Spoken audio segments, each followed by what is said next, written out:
పాడేరులో ఇప్పుడున్నాం మనం. మాజీ శాసనసభ్యురాలు శ్రీ ఈశ్వర్ గారితో మాట్లాడదాం.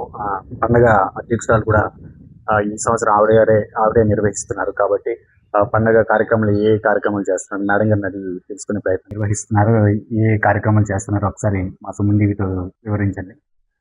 శ్రీ శ్రీ శ్రీ మోదకొండమ్మ అమ్మవారు వారి పాదాలకు శిరస్సు వంచి పాదాభివందనం చేస్తూ ప్రతి సంవత్సరం ఇది రాష్ట్ర గిరిజన జాతర.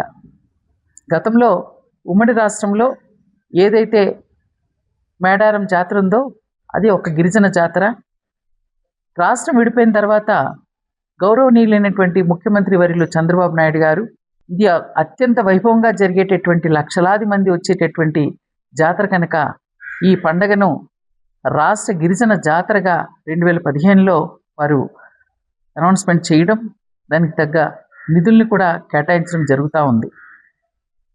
ప్రస్తుతం ఈరోజు 2026లో ఏదైతే గిరిజన ప్రజలంతా కూడా మే 17, 18, 19వ తారీఖున పండగ చేసుకోవాలని, ఆ పండగని అత్యంత వైభవంగా చేయాలని ఈరోజు ప్రభుత్వం తరపున గౌరవనీయులైనటువంటి మా ఇన్ఛార్జ్ జిల్లా మంత్రివర్యులు సంధ్యారాణి గారు, అలాగే అల్లూరి సీతారామరాజు జిల్లా కలెక్టర్ వారు ప్రశాంతి గారు, వారు ఈరోజు నన్ను ఒక అధ్యక్షురాలుగా ప్రజల ఆమోదంతో పెట్టడమే కాదు, ఈరోజు దాదాపుగా కమిటీలో 200 మంది సభ్యులతో ఈరోజు పండగ అత్యంత వైభవంగా జరగబోతూ ఉంది. ఈ పండగకి ముఖ్యంగా విద్యుత్ అలంకరణే ఒక స్పెషల్ అట్రాక్షన్. సో 2018 నేను 2014 నుంచి 19 వరకు ఒక ఎమ్మెల్యేగా ఉండి ఆలయ కమిటీ చైర్మన్గా అప్పట్లో పండగని చాలా అంగరంగ వైభవంగా చేశాం. మరలా అలాంటి పూర్వ వైభవం తీసుకురావాలని ఈరోజు పట్టణంలో ఉన్నటువంటి పుర ప్రజలందరినీ ఏకం చేసుకొని పార్టీలకు అతీతంగా, సంఘాలకు అతీతంగా, ఉద్యోగ ఉపాధ్యాయ వర్తక ప్రజాప్రతినిధులు అందరి యొక్క కలయికతో, మహిళలు యువత అందరితో కలయికతో ఈరోజు మరలా ఆ పూర్వ వైభవాన్ని రేపు జరగబోయేటటువంటి మే 17, 18, 19వ తారీఖున మరలా అమ్మవారి జాతరని అంగరంగ వైభవంగా విద్యుత్ అలంకరణతో, కళాకారులతో, సాంప్రదాయ నృత్యాలతో, అలాగే అమ్మవారి అనుపు కార్యక్రమంలో కానీ అమ్మవారిని ఘటాలని గుడి నుంచి శతకం పట్టు వరకు 17వ తారీఖున ఉదయాన్నే తీసుకొని వస్తాం. 17వ తారీఖున ఆదివారం కూడా ఊరంతా కూడా అమ్మవారిని ఊరేగిస్తాం. అలాగే 18వ తారీఖున సోమవారం మరలా ప్రత్యేక పూజలు నిర్వహించడమే కాదు, రాత్రి ఊరంతా కూడా అమ్మవారిని ఊరేగిస్తాం. 3వ రోజు మంగళవారం దాదాపుగా లక్షలాది మంది ఈ పండగకి వస్తారు. వారి అందరి యొక్క నమ్మకం అయితే విచ్చేసే పరిస్థితి అయితే ఉంది. వారి కోసం అంటే సెక్యూరిటీ కానీ లేకపోతే వాళ్ళ భక్తులకి ఎలాంటి సదుపాయాలకు మీరు ప్రయత్నం చేస్తారంటే, నిన్ననే కలెక్టర్ ఆఫీస్లో ఇన్ఛార్జ్ జిల్లా మంత్రివర్యుల యొక్క ఆధ్వర్యంలో సమీక్ష జరిగింది. గతంలో 750 మంది వరకు కూడా పోలీస్ సెక్యూరిటీ ఇచ్చేవారు. ఈసారి దాదాపుగా 1000 మందిని ఈరోజు పోలీస్ సెక్యూరిటీ ఇవ్వడానికి స్థానిక ఎస్పీ గారు సిద్ధంగా ఉన్నారు.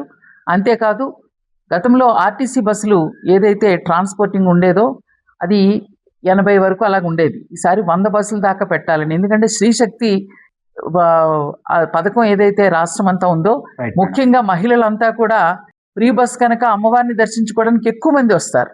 సో దానికోసం కూడాను ఎక్కువ బస్సులను పెట్టాలన్నది.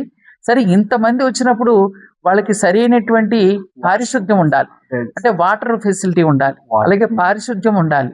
తర్వాత వాళ్ళకి కావలసినటువంటి టాయిలెట్స్ అన్నీ కూడా, అంటే అంతమంది లక్షలాది మంది వచ్చినప్పుడు ఎటువంటి అవాంఛనీయ సంఘటనలు కానీ అసౌకర్యాలు కానీ కలక్కోకుండా ప్రభుత్వం ప్రతి చిన్న విషయంలో కూడా జాగ్రత్త తీసుకుంటూ రక్షణ కల్పిస్తూ ఒక కంట్రోల్ రూమ్ పెట్టి ఎక్కడికక్కడ పార్కింగ్ విషయంలో కానీ, వచ్చినటువంటి ప్రజలకి ఇచ్చే సదుపాయాల్లో కానీ, అలాగే అమ్మవారి దగ్గర దర్శనం కానీ మేము ప్రత్యేకించి మళ్ళీ వాలంటీర్లను కూడా పెడుతున్నాం. ఎందుకంటే అమ్మవారి యొక్క విగ్రహం ఎత్తుకోవాలి, అమ్మవారి యొక్క విగ్రహము పాదాలు ఎత్తుకోవడం అన్నది ఈ పండుగ యొక్క ప్రత్యేకత. అప్పుడు ఆ క్రౌడ్లోని చాలామంది అందుతుందా లేదా అన్న ఆందోళన పడుతుంటారు కనుక వాటన్నిటినీ పలు జాగ్రత్తలు తీసుకొని అమ్మవారి యొక్క పండగ అత్యంత అంగరంగ వైభవంగా చేయడానికి సిద్ధంగా ఉన్నాం. గారు ఆధ్వర్యంలో పండుగ చాలా ఘనంగా నిర్వహించనిస్తున్నారు. మొట్టమొదటిసారిగా జిల్లాలో ఎక్కడ లేనట్టు విధంగా, అంటే ప్రతి పండగ అంటే అమ్మవారి పండగకి కమిటీలో ఉండాలని ప్రతి వారు కోరుకుంటారు. ఆ అవకాశాన్ని మేడం గారు కల్పించారు.